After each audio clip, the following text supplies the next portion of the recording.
Welcome back, everyone, to No Man's Sky. Now, it's been quite a while since I did anything with this game.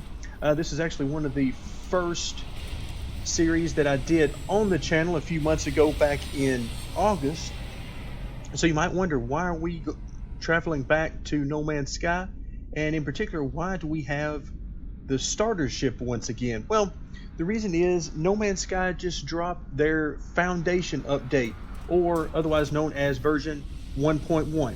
Now, the reason they're calling it the Foundation update is because it is intended to be the first in a series of free updates to really expand what's going on in the game. So let's talk for a second about what is included in this update. And because there's actually a good many things. First of all, we're going to be looking at base building.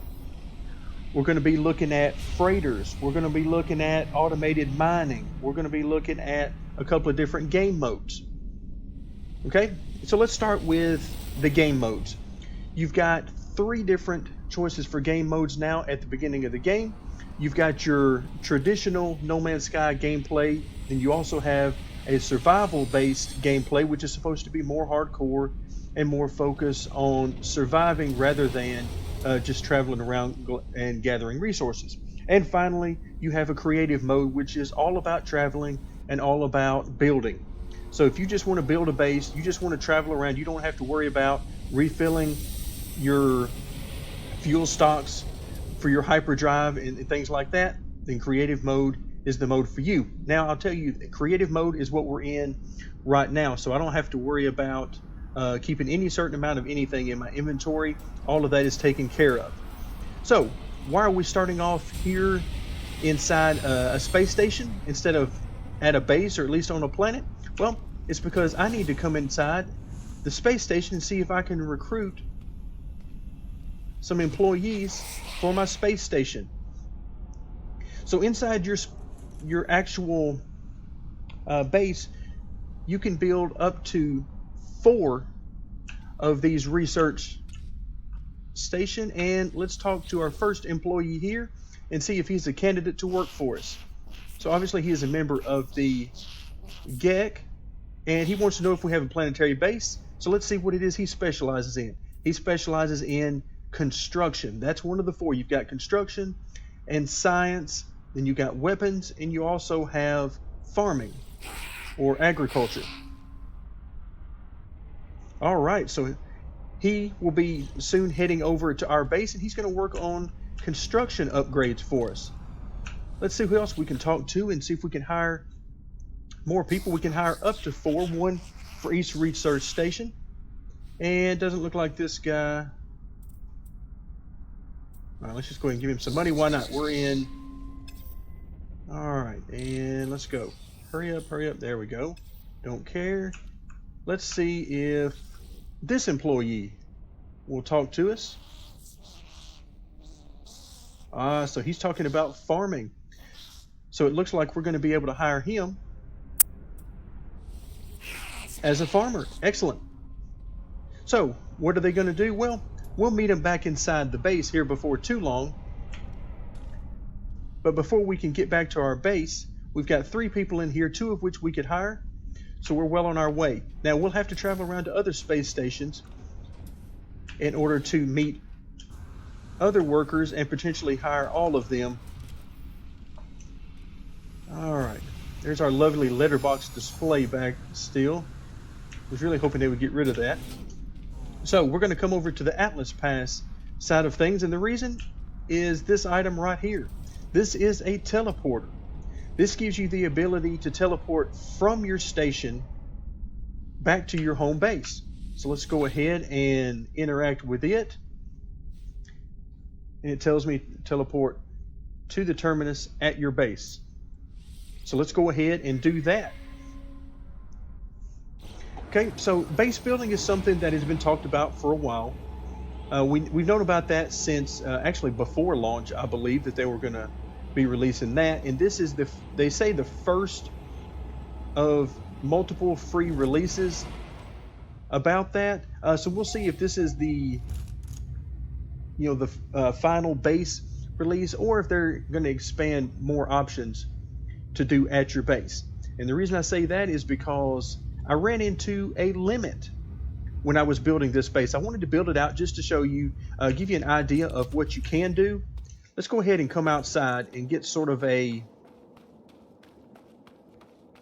heads-on look at the base. Now, you can see I've built on pretty wide here, 5 wide here. Didn't quite make it 5 wide exactly here because I ran out of room. So if I press Z, you can see that out here I can place technology, but that's it. I've got various items of technology. In fact, let's go ahead and place a beacon. Okay, so we've got a beacon here, and that is something that will catch our eye, something that will serve as a waypoint for us. And if you want to see what beacons look like in the distance, then we'll look over here, and if you see the reticle in the center of the screen, you can see that it says we will arrive in about 1:04. That's because I put one of these over there as well, near where I've got some automated miners set up that we'll go to here in a few minutes. So with that being said, let's go ahead and come back inside the base. You can see here you can have, first and foremost, you can have multiple levels. You don't just have to have a single level. You can have multiple levels. And let's go ahead and head down in this direction first. You can see a lot of space in here. Again, ran out of space overall. If we look in the sort of the bottom right hand corner of the screen, you can see it says base complexity 99%.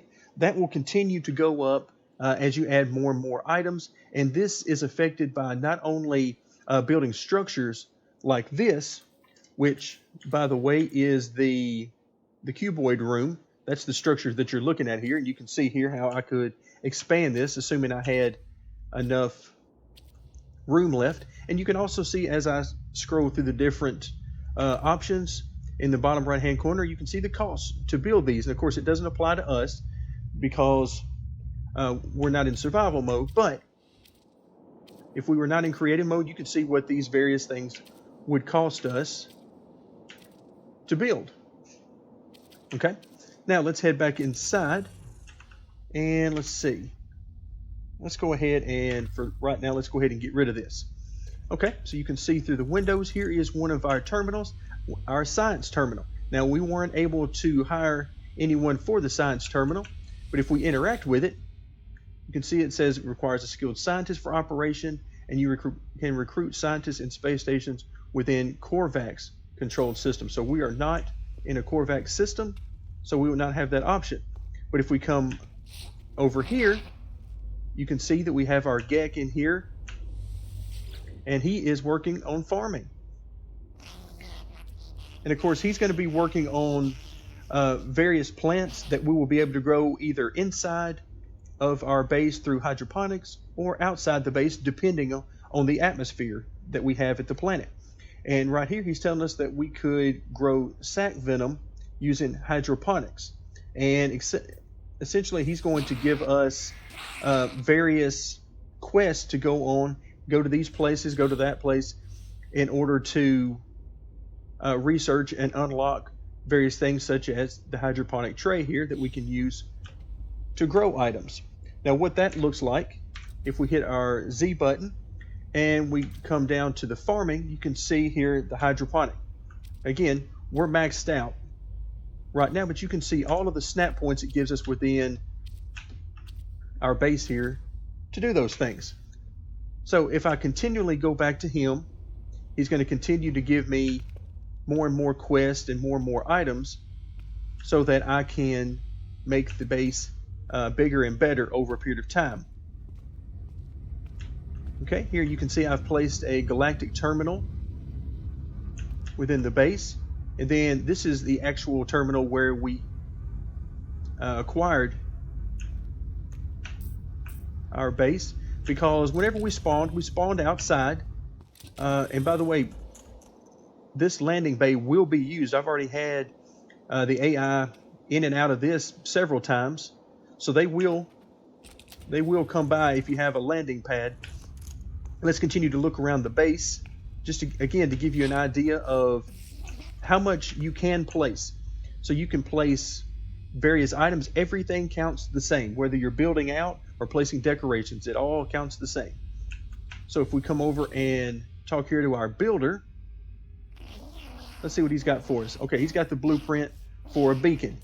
Again, because of the mode we're in, this really isn't necessary for us. But if we were in normal or survival mode, that this would be a big deal, because they give you the ability to set up waypoints.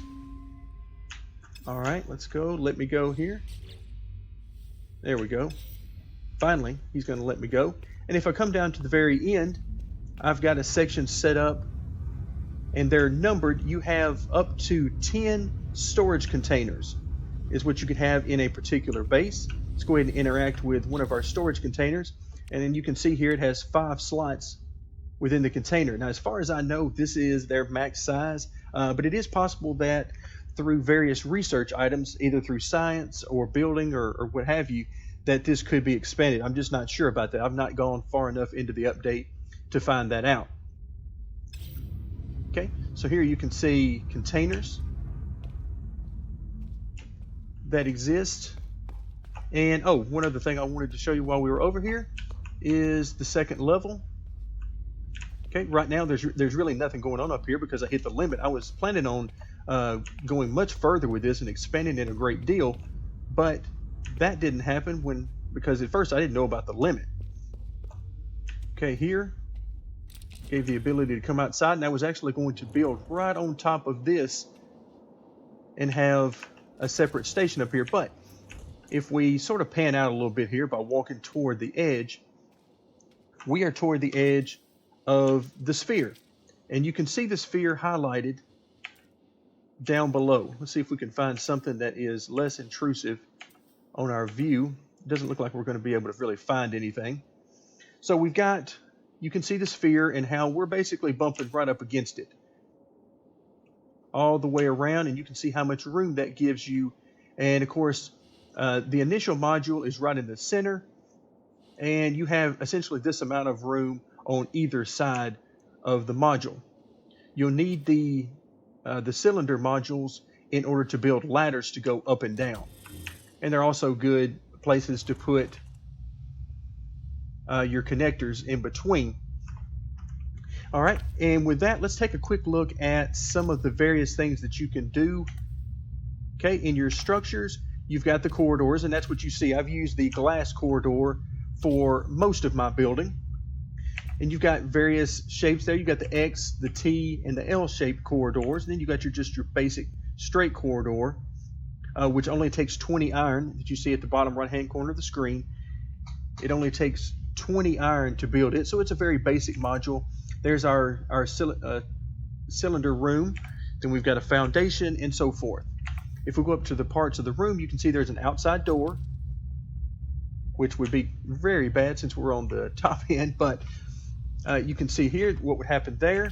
Then if we move over, there's a window and our ladder, which we've just gotten on. There's a galactic terminal that you can place. Again, you can see the snap points on the wall where these can be placed. You've got an access ramp which pairs up nicely with the door. So if we go to the specialist terminals, this is where you see the construction terminal that we placed earlier, weapons terminal, science, and finally the agricultural terminal. With decorations, you've got a lot of these things that you've seen in the base game prior to this update. You've got a basic desk, you've got a bed, and then several other decorations such as plants and wall fans and so on. So various things that you can place around the area. And I was looking forward to doing some of that, but again, hard to do that whenever you run out of items, or as they call it, the base complexity. And then of course we come back to the hydroponics there. We've got various lights that you've seen in the base game that can be placed around. And then we're back to the various styles of the cuboid rooms, which is what I use to build most everything. And then you've got some different decals. Now, with that, you can see below the display there are some menu options. One of those is if I do control I can delete a module. Now we can't delete this one because I'm standing in it right now, but we can delete this module if we want. Same thing goes with any object you place, or we can change the color of it. Right now it is base white. We could change that to black. Let's go with yellow. Let's go ahead and press F to color that, and you can see what that looks like now that it is yellow. And then with our decals, we can place various decals on the walls, floors, etc. So if we come to our containers, we've already seen the container area. Infrastructure, again, you got various other things you can use to build, and that brings us back to the structure. So there's a lot of items. In fact, we can see somebody is landing there now. Unfortunately, I was really hoping that maybe we could get some of these guys to actually hop out and come inside, but no such luck. So I've yet to see an AI be able to move. Let's go ahead and head back downstairs, because there is one more item that I want to show you, and that is related to freighters. Now, freighters have been in the game since the beginning. You see those whenever you come into a new system, but we couldn't do anything with them other than attack them. Okay, but you see here, now we can go back and forth from the space station. Let's go ahead and head back to the space station. So we're headed back into space, where we just left. Thankfully, through the laws of wonderful No Man's Sky physics, our car comes with us. And by car, I mean very unfriendly beginning spaceship. So we're going to hop back into spaceship, and let's go take a look at one of those freighters, because now we can interact with them. Okay, we're going to head out into space, and let's see if we can find one. Let's see, it looks like there's some right there. Let's see if there's any around very close by. I don't see any. Okay, you see ships out and about. All right, let's head over in this direction, and we'll see what we get. There we are. All right, so already you can see this icon. Now here we come from the side, and of course there are all number of vehicles that you see around, all sort of ships. I keep wanting to say vehicles because that's what I'm used to at this point. But this is the only one with an icon on it, and that's just because this is the only one that we can interact with. All right, let's go ahead and no more icons. This is the only one we can interact with. But let's take a look in this one and see what we get. We can now fly up to it, and you can see, just like with the space station, we can fly inside. And there's already another ship in here. So multiple bays are available, just like in the space station for us. So hangar doors go in and out as well. We can see there are actually a few ships out and about. Now, once you get in here, you'll notice that there are steps at various different places. We're going to head inside and see what we can find. Now, I can go up here. If I go through this door, that simply takes me to the other area of the hangar. Let's head upstairs. And now we've got a choice. We can go left or we can go right. Now, if I go through here, that takes me back down to the hangar area. If I go right, we're not quite ready for that yet. That's a separate part of the ship. We want to head left toward the icon, because that is the admiral, the head of the ship. And as we look around, you can see the ship bays down below.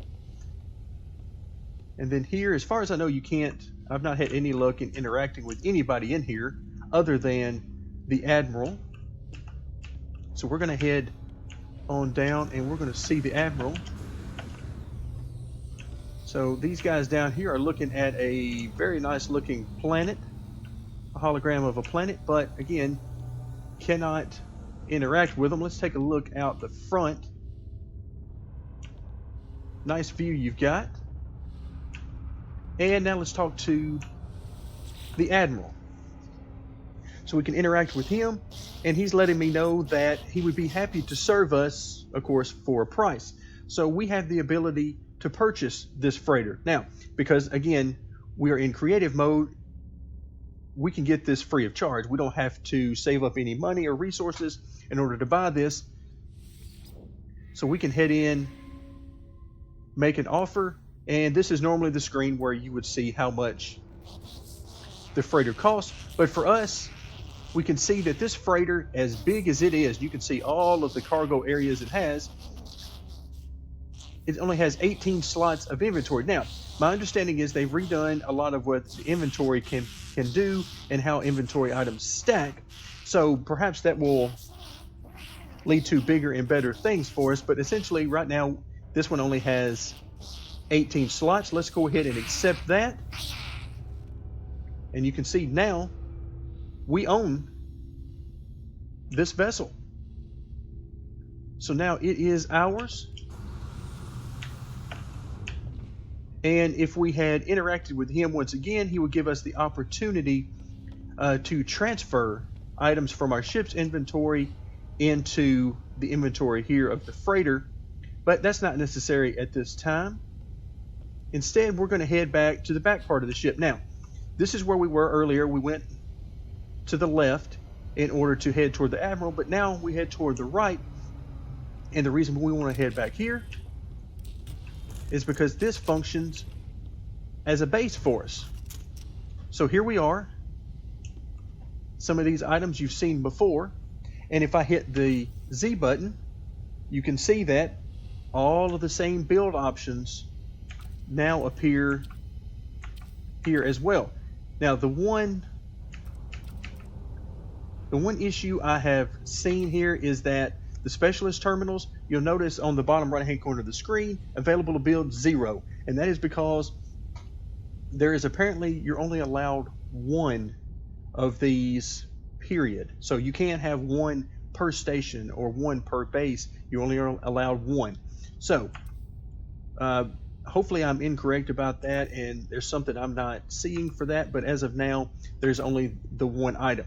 So we're not going to be doing a whole lot of building in here, but I do want to let you know that you can build, and here you can see I can place some things down and make a little room here, and then go about placing various items in here. So if we look at the decoration, we can place this and then some various things on the wall. All right, so with that in mind, still can't interact with the previous item or previous base item cache. No real reason to do there. We don't have any items to get anyway. So let's head back out, and I'm actually going to pause the video here, and we are going to head back down to the surface so that we can take a look at a couple more things, one of which is the automated mining device. But we'll be back in just a second. Before we get back down and take a look at the mining and a couple other things, I did want to let you know that one of the other things they've updated is, you can see we're looking here at an undiscovered planet, but we now know what is on the planet by pressing C and scanning that planet. We're able to see what materials we can find if we actually decide to go down to that planet. That is a huge bonus for us. So we're back at base, or just outside the base. You can see the base just over there. But the reason why we've come out here is we've come to a deposit of nickel to take a look at the automated mining. So you can see here, all of these are in green, and simply they don't appear to be doing anything. Well, that's because they're not doing anything. They're actually full. Now if I hold down E, I get 20 nickel, and then it goes back to work. Now this is something that is a little bit odd to me, but to only give me so few, I mean, I can have that many very quickly by doing the mining myself. So they gave me 20 in probably about, maybe 10 minutes or so, maybe a little less than that. But in about 10 minutes, we got that. I mean, I could have done that on my own. So I'm not sure. There's got to be something I'm missing from these, because right now they don't seem to be all that good. And if we, for the resources it's going to take to make these, uh, and and the idea of making them at all, I would have thought these would have been much more useful. Let's go ahead. You can see I can just place them pretty much anywhere. The problem is, after you do that, getting to them to empty them out. So keep that in mind as you're placing them. If you're good with the suit, then you can use that to get up to them. Or if you're not and you run out of charge, then you might be in trouble, particularly if you're on survival mode. But I've really not seen a good use for these, because I turned them on and left them for about 20 minutes earlier, and all they came up with was that small amount out of the inventory that I got earlier. So you can see right now it won't let me. It let me interact with this one because it's full, but it will not let me interact with these until they are full. So interesting, and I hope that gets more fleshed out. Hope you enjoyed the video. Those are a few things that I've seen from the update. I'm sure there's a lot more there that I just simply didn't have time to cover. Thank you for joining me, and stay tuned for more Knee Pit Gaming videos.